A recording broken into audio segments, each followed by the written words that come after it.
Well, you all have a copy of the report. It's not my report, by the way. It's a report done by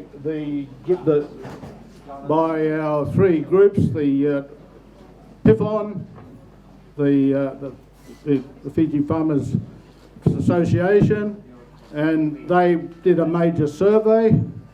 All their participants were the ones who went out and spoke to the farmers in Vitilevu, Wonolevu, Taveuni, and I'm reporting back on what we found. And it was, I was responsible for putting the report together with Kyle, and this is the findings, and hopefully they will be up on the screen in a moment. Yeah, so that's the report you have. The report you have doesn't have all the annexes. Because you can see that goes through to 159 pages, but it's a report. It contains, if you look at the table of contents, you have some nearly 20 annexes, 19 annexes, and they're the specific reports from all the individual associations. Can we go back to the first one? Just the cover page.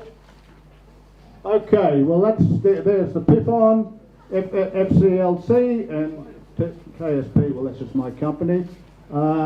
No offence with that cover, that was the original cover, an excellent cover, but it wasn't high resolution, so maybe we get a group together and we pose for that one again. I particularly like that cover of that's Sant Kamar with the new initiative of Tell a Woman, getting information out into the farms, into people taking up the action. So yeah, that was done. This was completed in August. A lot of this data was collected before August, and of course this is a moving field. Things are changing, so we have to bear that in mind. Okay, quickly because we've got no time. Yeah, so we looked at all the value chain, broad value chains, and what we call the actors, the people involved. They were interviewed in broad categories. We looked at farmers, food producers, the input suppliers, the nursery, the farm in suppliers, the vendors, the people that sell it. Fresh produce traders. They're all a part of the whole chain of getting products from the farmer to the consumer, be it local consumer or exporters. So we looked at fresh produce exporters. It's an important industry which we're really going to talk about because that's the one that really is under pressure now, and agro processors. So as I say, the details are in the annexes, and we'll be making the annexes available, but this is the overall report. Okay, next one please. Yeah, so the most severely impacted industries, which is I think now becoming fairly apparent, fresh produce export industries that depend on air freight. Now for the first quarter at least, exports did expand a bit, and that's largely through sea freight, frozen sea freight, but the air freight exports have become very, very small, big decline. So, but we have to see that in context, and as the Honourable Minister said, we have to look at where our comparative advantage is if we're going to be looking at expansion, and it is those industries we have the greatest advantage. We must bear that in mind. Yeah, so the products with sea freight didn't face the same constraints. They do face some constraints, but far less, so they are moving still.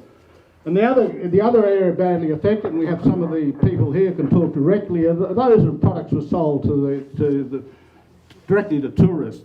Products like VCO, virgin coconut oil, that was sold directly to tourists. Those types of products like pork, meat products of that nature, yeah, there's still a local market for them, but they've been severely undermined. So pineapples, some fruit and vegetables, yeah, there's still a pineapple market, but the main market for a lot of sellers was the tourist sector. Okay, next one please. Yeah, so we looked at the market, the end where you sell the product, and marketing, getting the product to that market. Not the same thing, they're often lumped together. What is the market, but how do you get it to that market? So for the domestic market, I think it's fairly obvious that that was badly impacted by, not because we couldn't produce the things, but the people didn't have money to be able to buy the product. So there was a fall in demand, clearly, and we know all the reasons for that.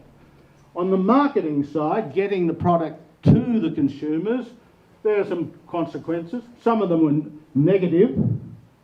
For instance, a lot of the traders depended on getting products to the hotels.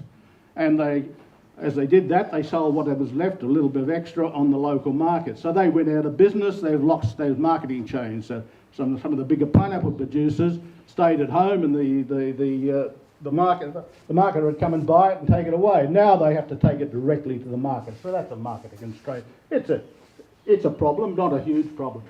Now there are some positive impacts. On the marketing side, we have a lot more roadside sellers. In a way, you say that's a bit negative, but in a way it's a good thing, more access to products. Very interesting development people will talk about is the resurgence of bartering. It's not traditional bartering, it's using mobile phones, Facebook, these sort of modern devices, selling directly to consumers. It's been a real proliferation of that, and that's a positive thing we can develop. And then the emergence of micro processes, small-scale processes. There's been an emergence of these, and these are all things we can build on. We've got to start, but if we don't give them the support necessary, they're going to wither on the vine, or most of them are. So what about our ability to produce agricultural products? Well, directly, not very much impact at all. We really haven't had the impact of a virus physically. We've had a few cases. We've been very successful so far in containing them. So directly, there hasn't been much of an impact. Indirect, there's been impacts. There's been some positive impact. In in agriculture, one of the biggest constraints is insufficient labour. We often neglect that, but getting labour supply is a real problem in agriculture, particularly on Vanuatu, where it's a product of rural-urban migration, which was going at a pace. People prefer to go to towns for a whole lot of reasons. And then we had these seasonal labour schemes. They were very useful for the families, but it took a lot of the best people, most suitable people to work in agriculture that were going away. So that stopped. That's positive. Now on the negative, there are some severe impacts. Theft was always a problem, an underestimated problem in agriculture. It's become a bigger problem now. Before it was more greed, now it's need compiling that, so we have that. We'll talk a little bit about that. Land disputes, there's certainly been a lot more land disputes as people have gone back to their villages, those who could, who wanted to.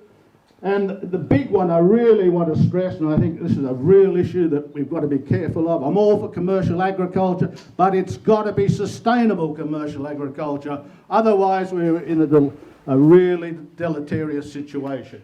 And there's been a big increase in unsustainable agriculture. And we can do sustainable agriculture. It is viable in the long term. Sustainable commercial agriculture is the word we want to use. We want both words there, sustainable and commercial. Next one, please. So we're asked to look at impact on food security and nutrition. Well, of course, as we all know, we're not really a rural country anymore. Some 55% of the population live in urban or peri-urban areas, and that's where that is their ability to purchase nutritious food is the big constraint. Nutritious food is essentially there. We can do a lot more to enhance it, but how do you get it? And we often, we look at food security and you think, it's just about your ability to grow food. No, that's only one part of the equation. It's having the capacity, the income to be able to buy food is very important. So, we had a problem before that insufficient nutritious food was being consumed, driven by poverty, but also convenience. A lot of people prefer just importing food, just easier to deal with. Now that situation has significantly deteriorated.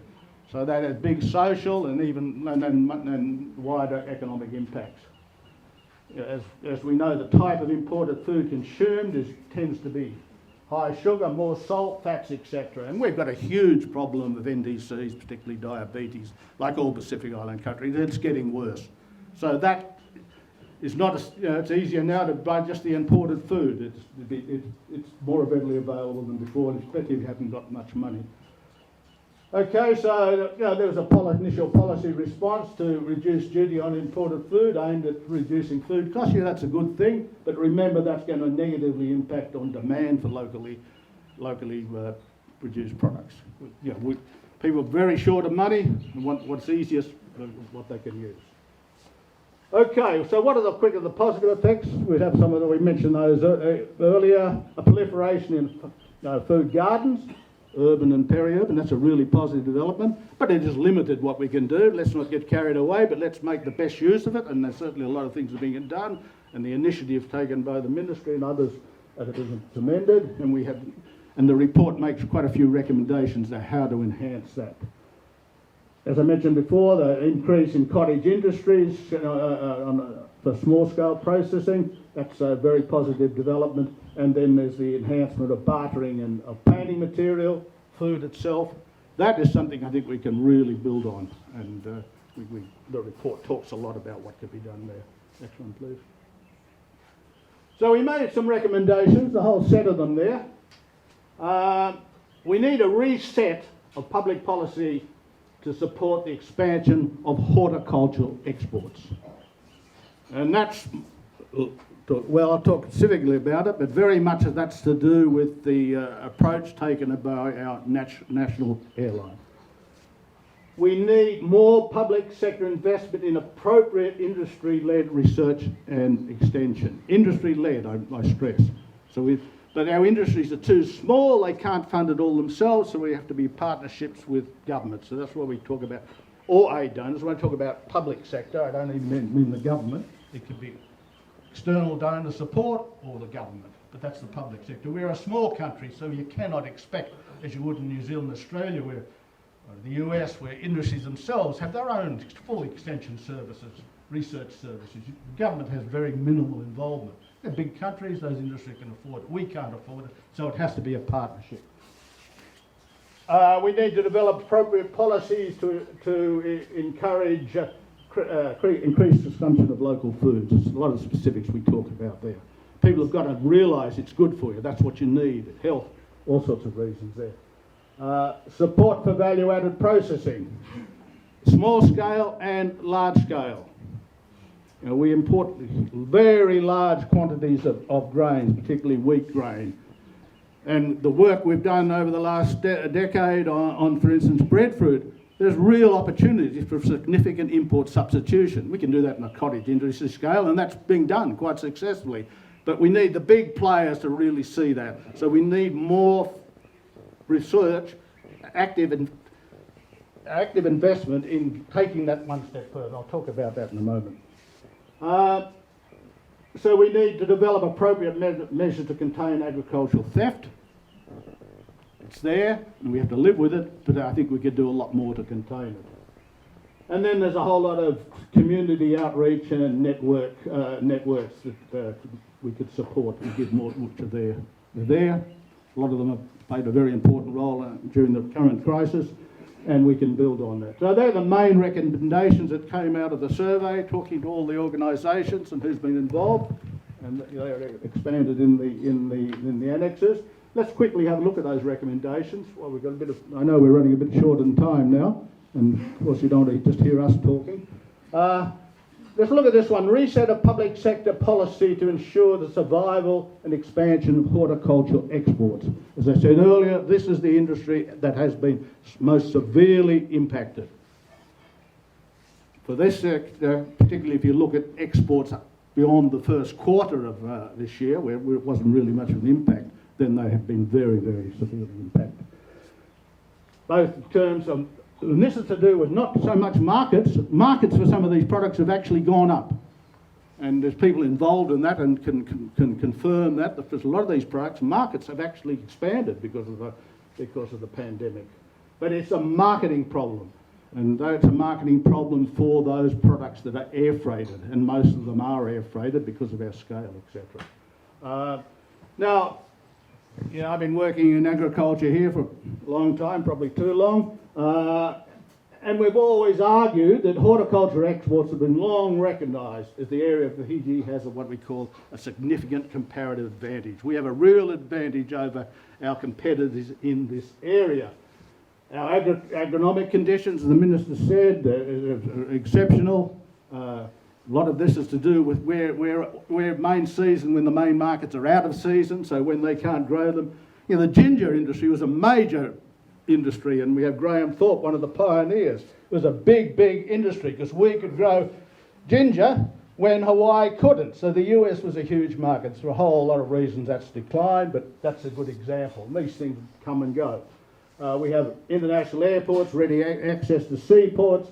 We have a pretty favourable pest and disease status, relatively. You know, we have some fruit fly problems, but we have ways of handling that.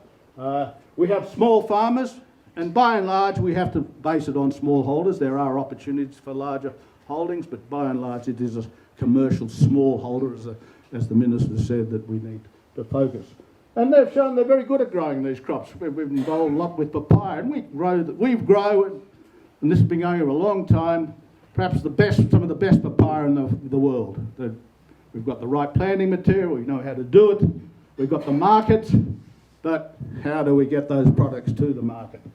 And we have a very strong private sector along that value chain. Okay, it has its problems, we argue amongst ourselves, but by and large, you compare it with other Pacific Island countries, we are streets ahead, and we need to take advantage of that. And we're talking about a lot of these products are fruit fly host products, and we have an industry-owned and managed facility, been there for over 20 years. It's had its ups and downs, it's still there, it's still viable, it needs public sector support, that's not surprising. But, you know, what other country in the region has that? We have that, and something we have not taken full advantage of.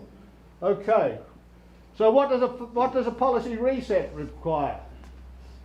Well, our national airline has to play a lead role in this. It did play a role, but it was a subsidiary role. It was all focused around bringing tourists. Okay, when it had a bit of space in the aircraft, then it would take some products, but the rates were relatively high and the space was limited. So it was good, it moved along. As long as the tourists were coming, we could tick along, we could have done a lot more. But we never reached the importance of our horticultural exports as some other countries have. Some very good examples, Ethiopia, Kenya, Thailand. These are countries where their national airline took a lead role in terms of the type of aircraft utilised, the rate. Okay, I don't like the word subsidies, but initially support to make it relatively cheap. To build up your scale was necessary, and we need to look at that. So I think there's some very good models of industries where national airline can take a much more important role. There'll be short-term measures like your freight rates, some subsidies. After all, our national airlines are heavily subsidised anyway. We've got to think about how we do that in a better way. So I think we are running a real risk that some of these industries that have very long value chains in terms of the people they support, all the way up the valley and etc. Or if you're looking at turmeric all the way into the highlands of Nagasiri, they're all depending on being able to air freight. So they're long value chains, lots of people involved. These industries really face a risk of not surviving. That's if it continues with limited capacity and much higher rates, they face a real risk. So initially, we have to look at, well, we might have to use some subsidies just to see them through. Then in the longer term, we look at how we configure the aircraft. Are they better suited to freight?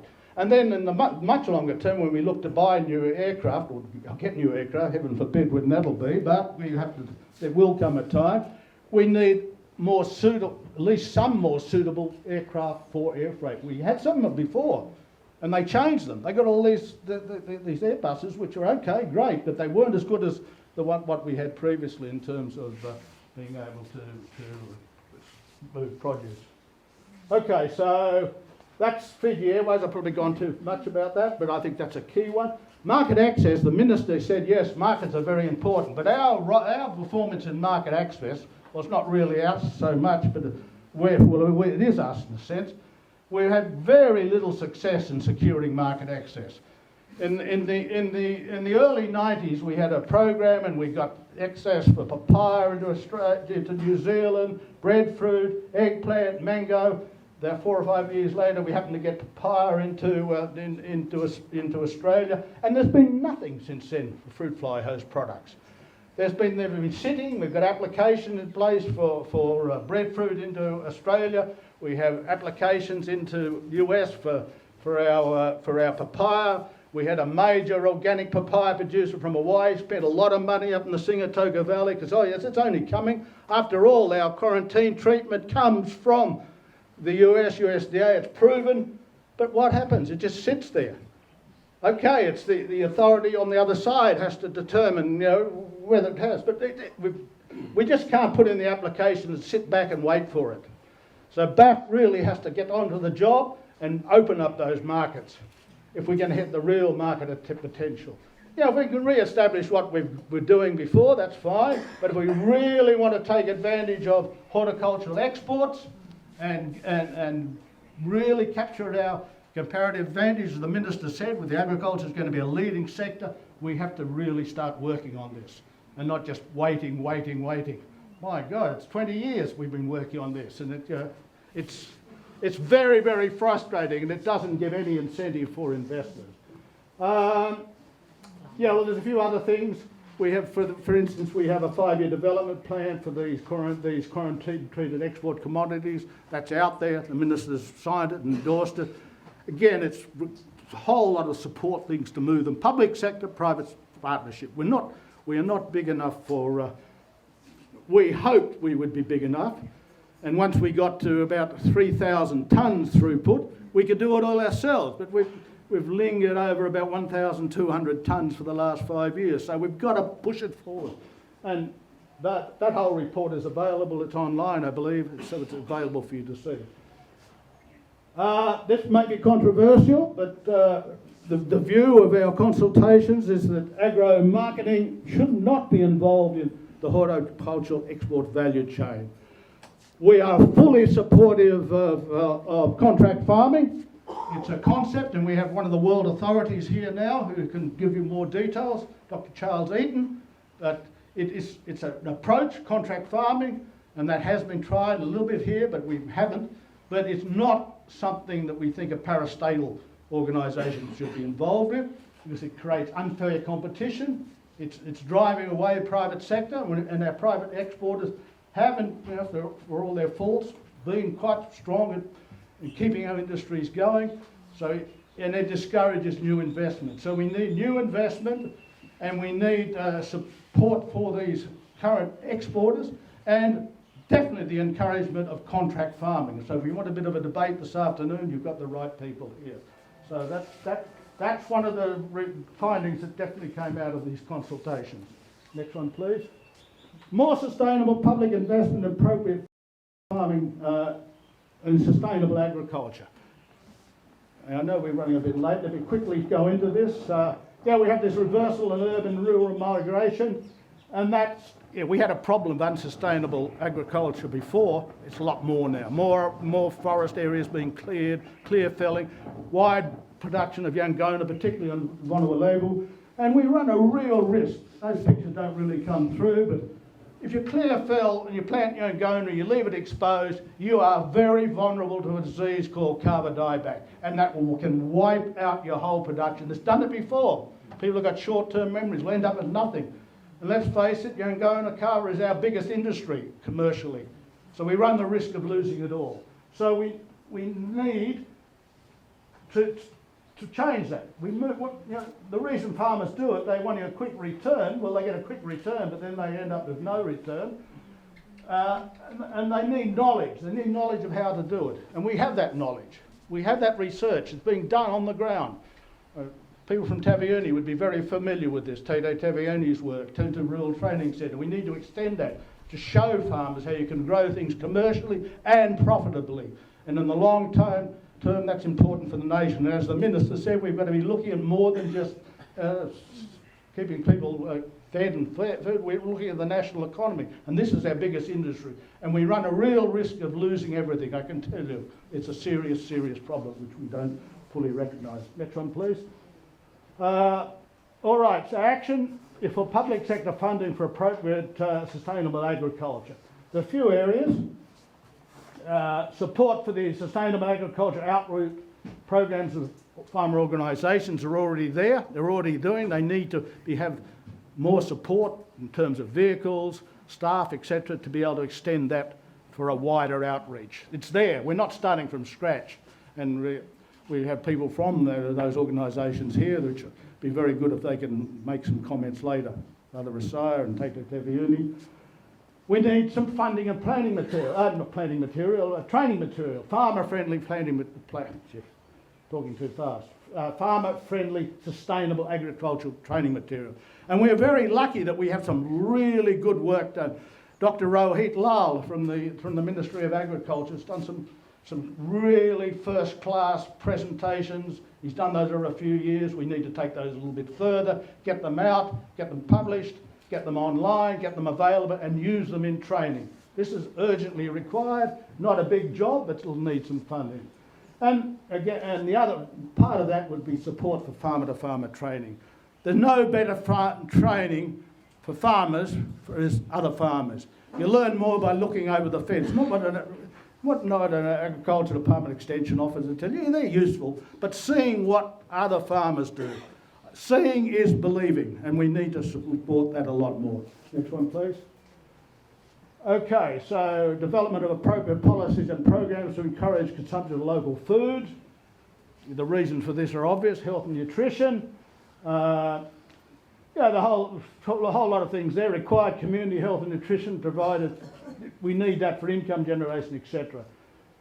So we have a lot of these NGOs having these food programs. Excellent. And they've saved a lot of people's lives almost. But it's all imported food.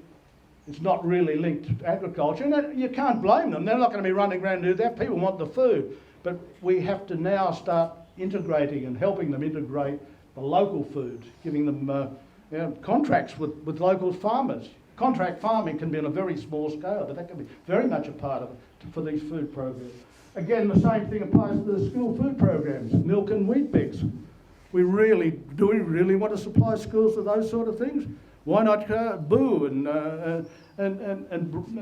bread made from breadfruit? Well, these are the sort of things. It takes another effort, but it's a win-win. You get them better nutrition, and you support farmers. So that's the next step. Yeah, and then there's the whole public awareness of the health benefits. People aren't fully aware. Now they don't have much choice, but they have to be fully aware of why it's so much better to consume fresh local food. Okay, support for development of value-added processing of locally grown food. As I say, one of the positive consequences is the increase in value adding. It's everywhere it's happening. It's one of the real positives. We need to build on that. For obvious reasons, employment along the value chain. A lot of food, fresh food's wasted. We'll reduce that wastage, the health and nutrition, and supporting what the Minister's saying, foreign exchange savings and reduced imports. Our imports from imported flour are, the last time I looked at the figures, $160 million. Well, if you could only replace 15% of that, which we think is readily achievable, say something like breadfruit flour, that's a huge saving in foreign exchange. So, these aren't trivial. Okay, next one. All right, public sector. There are two areas. It's training and technical assistance for the micro enterprises. All these people doing it, do they know enough about it? They need more support, food safety, all those issues. And we have some very good trainers around who can do this. I think because there's so many of them, it has to be a focus on training trainers. That you have quite a number of these people who could do this. Richard Bayer, Lancito, what's the other one? There's a number of them. They're in the report. They could be involved in this. And then on a bigger scale, as I mentioned earlier, further applied research in the processing of breadfruit to be able to become a significant substitute for imported grain. We've done a lot of work in terms of establishing breadfruit orchards. We know how to grow them as an orchard crop.